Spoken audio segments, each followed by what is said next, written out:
নমস্কার, কেমন আছেন সবাই? আশা করি সবাই ভালো আছেন। সবাইকে জানাই মনিদিয়া ব্লগসের একটা নতুন পর্বে স্বাগত। তো সকালবেলা চাটা খাওয়া হয়ে গেছে।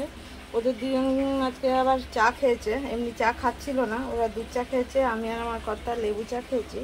তো তারপর চলে গেছিলাম ছাদে। ছাদে গিয়ে সব গাছগুলো আবার এত হাওয়া দিচ্ছে আজকে, তেমনি রোদ গরম কিন্তু হাওয়া প্রচুর। তো যা সব পড়ে গেছিলো, গাছগুলো সব তুলে আবার গাছে জল দিয়ে ঠিক করে রেখে জামা কাপড় তুলে নিয়ে চলে এসেছি। তো চলে এসেছি এবার টিফিন করতে। তো আজকে টিফিন করব হচ্ছে, এই যে দেখুন এগুলো রেডি করে নিচ্ছি, ভাবছেন এগুলো দিয়ে কী করবো, তো চলুন দেখাই।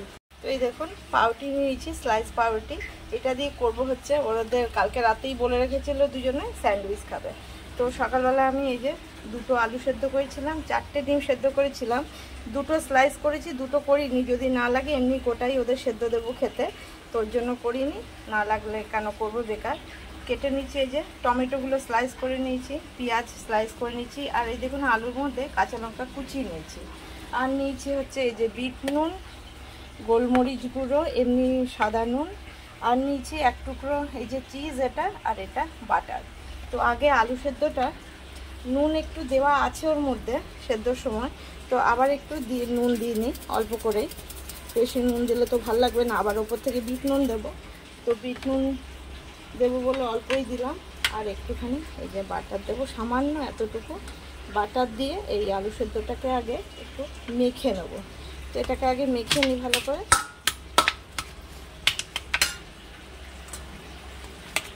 তারপরে করছি ওটাই দেখাচ্ছি। এই টিফিনটা কিন্তু খুব হেলদি টিফিন, কেন সেরকম কিছু থাকবে না, বাচ্চারাও খেতে পারে। বাচ্চারা খেলে গোলমরিচগুলো আর লঙ্কা কুচোনোটা দেবেন না, তো তাহলেই হয়ে যাবে, টেস্ট একই হবে, শুধু ঝালটা হবে না। এটা বাচ্চা বড় সবাই খেতে পারবে। তো এই আলুটা আগে একটু মেখে নিয়ে নিই। আলু সেদ্ধটা এই যে ভালো করে মাখা হয়ে গেছে। এবার যেটা করব, 2 পিস করে পাউরুটি নেব, নিয়ে একটুখানি এরকম করে বাটারটা দুটো ব্রেডের মধ্যেই লাগিয়ে নেব।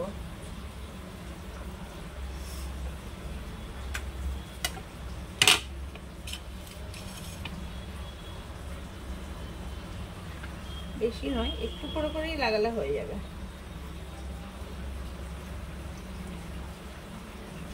এটা খুবই হেলদি খাবার, পুষ্টিকরই খাবার, সবার জন্য এটা উপকারী, খারাপ কিছু হবে না। তো যাই হোক এটা দিয়ে নিলাম। এবার যেটা করবো, উপর থেকে একটু করে গোলমরিচের গুঁড়ো এই যে ছড়িয়ে দিচ্ছে,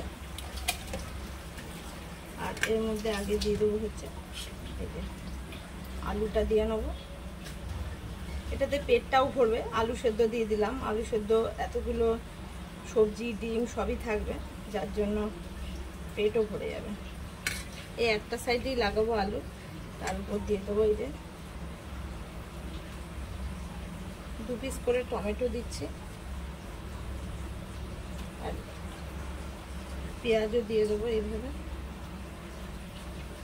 পেঁয়াজ দিয়ে দিলাম, দিয়ে দেবো হচ্ছে ডিম স্লাইস করা,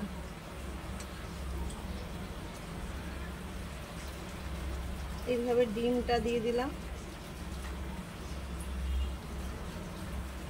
উপর থেকে দিয়ে দেবো একটুখানি গোলমরিচের গুঁড়ো দেবো, একটুখানি বিট নুন দিলাম আগে, এবার গোলমরিচের গুঁড়োটা দিয়ে দিচ্ছি।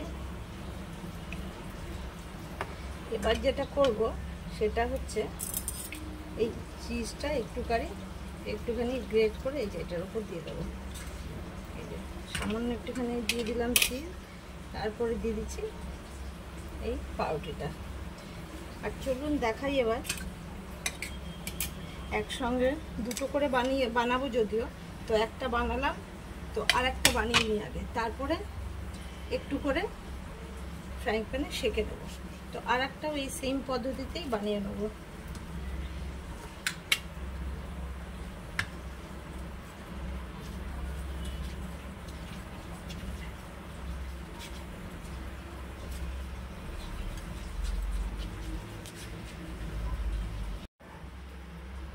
এই যে আরেকটাও এইভাবেই সাজিয়ে নিলাম। এবার দুটো করে এই যে সেট বানিয়েছি, আমার দুটো করে অ্যাকচুয়ালি বসাতে সুবিধা হবে। তো চলুন দেখাই। যেখানে ফ্রাইং প্যানটা বসিয়েছি, এখনো গ্যাসটা অন করিনি।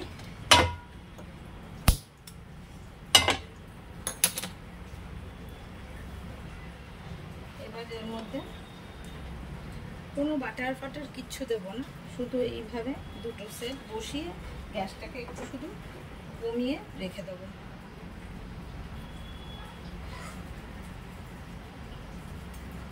আস্তে আস্তে এর ভেতরটাও সেদ্ধ হয়ে যাবে, প্লাস এটা মচমচেও হয়ে যাবে।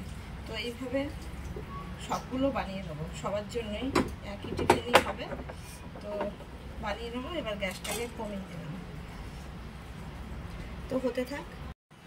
তো বন্ধুরা দুটো তো হচ্ছে, তো আরও বানিয়ে নিচ্ছি বলে সাইডে দিয়ে দিই। একটু সাইড করে করে দিয়ে দিলে একসঙ্গে ওদের দুজনা হয়ে যাবে। আসলে এখানে আর একটাও বানিয়ে দিয়ে দেবো একসঙ্গে, তাহলে চারটে হয়ে যাবে। চারটে এই যে হচ্ছে, এবার একটা করে এগুলো আমি উল্টে দেবো।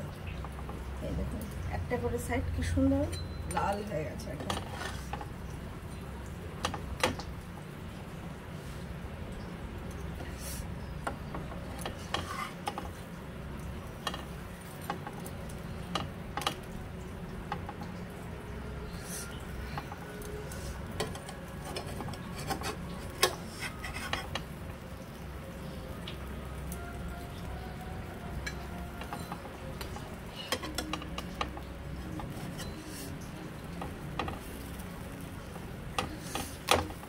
চারটে সুন্দর করে উল্টে দিচ্ছি। এবার এই সাইডটা একটু হয়ে যায়, তারপর নামিয়ে ওদেরকে দিয়ে দেবো। আরও চারটে হবে, চারটে মানে 4 পিস পাউরুটির দুটো হবে। আমি আর আমার কথা মানে একটা করেই সেট খাবো, অত খেতে পারবো না, তার জন্য। তো এটা হয়ে যাক, উল্টে নামিয়ে নেবো, সেটাও দেখাবো। এই যে এবার হয়ে গেছে, এগুলোকে আমি একে একে তুলে নেব। এই যে এইটার উপরে তুলে নিচ্ছি। তো তুলে নিয়ে আগে সবগুলোই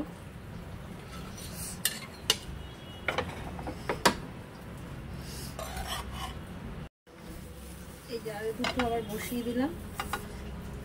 এই দুটো হতে থাক, ওদেরকে দিয়ে চলে আসি।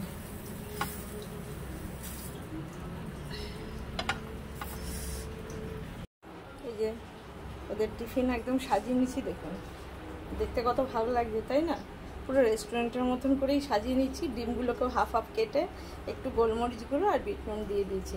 ওরাও দেখলে অবাক হয়ে যাবে, এত সুন্দর করে ওদেরকে সাজিয়ে দিচ্ছি। তো চলুন ওদেরকে দিয়ে দিই এবার।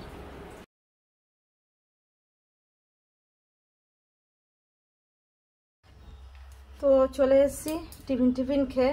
আজকে সবাই খুব খুশি, দারুণ টিফিন হয়েছে। মাঝে মাঝে এরকম মানে খুব ফ্যান্সি টাইপের টিফিনই বলা যায়, করলে সবাই খুব খুশি হয়। এগুলো রোজ খাওয়ার জিনিস নয়, আর রোজ ভালোও লাগে না করতে। তো দেখুন আজকে রান্না করব খুব সিম্পল রান্না। ভেন্ডিটাও সেদ্ধ করে মাখবো, বেগুনটাও সেদ্ধ করব। ভাববেন হাফ হাফ চিড়েছি কেন, ভেতরে পোকাও থাকতে পারে। তো একদম কচি ধুয়েছি, দেখুন একটু একটু শুধু বীজ দেখা যাচ্ছে। তো বেগুনটাও সেদ্ধ করে আজকে যেরকম বেগুন পোড়া মাখে, পেঁয়াজ শুকনো লঙ্কা এগুলো ভেজে ওটা দিয়েই মাখবো। কাঁচা লঙ্কা দিয়ে শুধু ভেন্ডিটা মাখবো। কুমড়োটা ভাজা করব নর্মাল নুন লঙ্কা হলুদ দিয়ে। আর যেটা করব সেটা হচ্ছে, যেহেতু পেশেন্ট রয়েছে বাড়িতে, শিং মাছ তো মানে প্রচুর দাম সব জায়গাতেই, আমাদের এখানে আরও একটু বেশি দাম, 1000-1200 টাকা করে দাম নেয় শিং মাছের।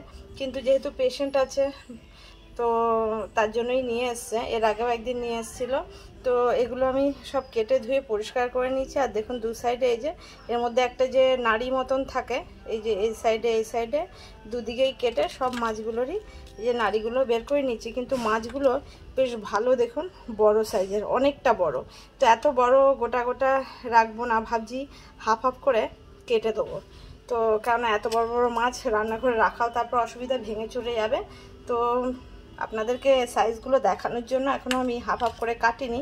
বাকি এই তো সব এই যে কেটে কেটে এর নাড়িগুলো বের করে নিয়েছি। তো যাই, আগে কুমড়োটা ভেজে নেবো, তারপর মাছটা করব। আর এগুলো দুটো তো সেদ্ধ করব। একটু পেঁয়াজও কেটে রেখেছি, পেঁয়াজ আর শুকনো লঙ্কা ভেজে তুলে রাখবো বেগুনটা মাখার জন্য। তো যাই একে একে করে নিই এগুলো সব। কড়াই এদিকে আমি বসিয়ে দিয়েছি, বাপরে খুন্তি গরম হয়ে গেছে। এবার এর মধ্যে দিয়ে দেবো হচ্ছে তেলটা। এই যে কুমড়োটা ভেজে তুলে নিয়েছি নুন লঙ্কা হলুদ দিয়ে। আর এই যে বেগুন মাখার জন্য পেঁয়াজ আর শুকনো লঙ্কা ভেজে নিয়েছি। এই শিং মাছগুলো হাফ হাফ করে কেটে নিয়েছি, কড়াইতে দিয়ে দিয়েছি তেল। আর শিং মাছ করবো বলে একটা ছোট্ট টমেটো একটু গ্রেট করে নিচ্ছি, আর কেটে নিচ্ছি কাঁচা লঙ্কা ধনে পাতা। তো এর মধ্যে এখন দিয়ে দেবো আগে জিরে, আর দিয়ে দেবো শুকনো লঙ্কা। এবার মাছগুলো দিয়ে দেবো। এদিকে ভাতও বসিয়ে দিয়েছি। আজকে রান্না একদম সিম্পল রান্না। এরপরে আমার ভেন্ডি সেদ্ধ আর এটা করে নিলেই হয়ে যাবে।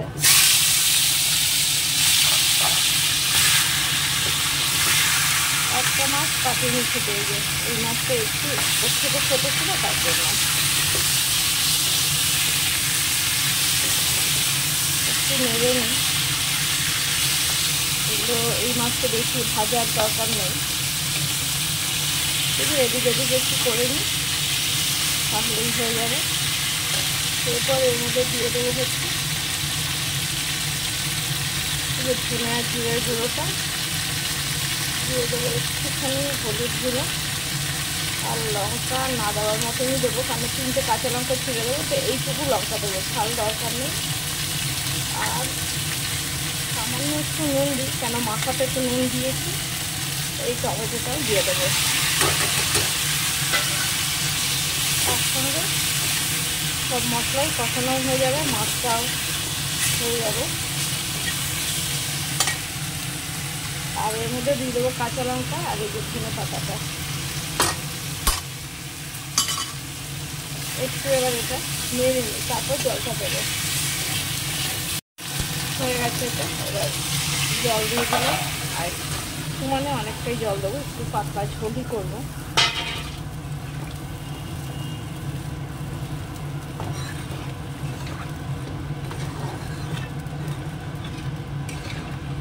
এবার ঢাকা দিয়ে দেবো, আর কিছু এর মধ্যে দেবো না।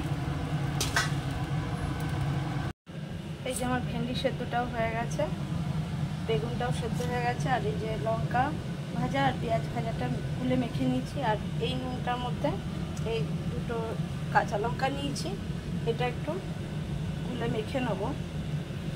এটাও এর মধ্যে দিয়ে দিই।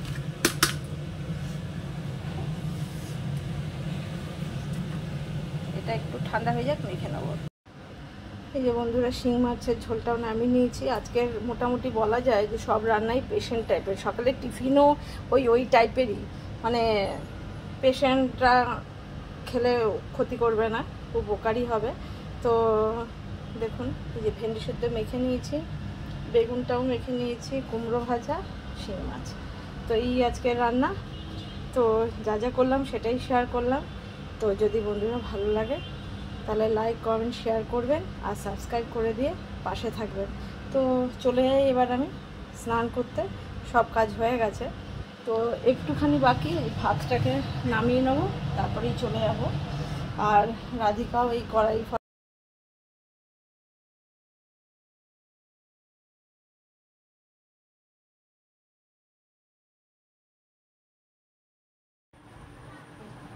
নিশ্চয়ই আপনারা চেনেন। এটা হচ্ছে এই যে দিয়ার ব্যারাকপুরের মাসি, আর এটা মাস তো ভাই। এদিকে তাকা। এই যে ওরা এসছে সন্ধ্যাবেলা, কিন্তু আজকের ওদের একটু সময় জন্য বাবানের সঙ্গে দেখা হয়েছে, কেননা বাবানকে আজকের আবার প্লাস্টার করতে নিয়ে গেছে। এই 5টার সময় বেরিয়েছে, তো ওর পাপাই ওকে নিয়ে গেছে। আমরা আজকে যাইনি, কেননা ওর পাটা গাড়ির পেছনে টান করে বসে থাকতে হবে, ওর জন্য আমরা বসলে আর জায়গা হবে না, যাইনি। তো ওদের সঙ্গে একটু ওরা দেখতে এসেছিলো ভাবানকে, কিন্তু একটুই দেখা হয়েছে 5 মিনিটের জন্য। তোমরা আর 5 মিনিট লেট করলে আর দেখা হতো না, দেখলে না ড্রাইভার চলে এসেছিলো। তো যাই হোক, ওরা এসছে, চলে যাবে। তো ওদের সঙ্গেই কথা গল্প বলতে বলতে অনেকটাই রাত হয়ে গেল, প্রায় কটা বাজে, 8:40। তো তোমরা মাঝে মাঝে এসো আমাদের সঙ্গে গল্প করতে। তোমরা তো কাছেই থাকো, বলো, আসতেই পারো। আর নীল তুই আবার হ্যাঁ বলছিস। তো যাই হোক, আজকের মতন ভিডিওটা এখানেই শেষ করব। সবাই সুস্থ থাকবেন, ভালো থাকবেন, সাবধানে থাকবেন। দেখলেন তো একটুর জন্য বাবানের কত বড় মানে দুর্ঘটনা হলো, কিন্তু তাও অল্পর উপর দিয়েই হলো আর কি, মানে সেরকম এতেই দেখো 2 মাসের ধাক্কা, 2 মাস এরকম থাকতে হবে পুরো। আজকের যে প্লাস্টারটা করবে 1.5 মাস মতন তো এরকমই থাকতে হবে। তারপরে ও আবার পায়ে দেখবি এরপর না পায়ে ভর দিয়ে চলাটাও খুব অসুবিধা হয়ে যাবে, পায়ে ভর দিয়ে চলতে ফিরতে সময় লাগবে। তো যাই হোক, দেখাবে আবার একটা নতুন পর্বে।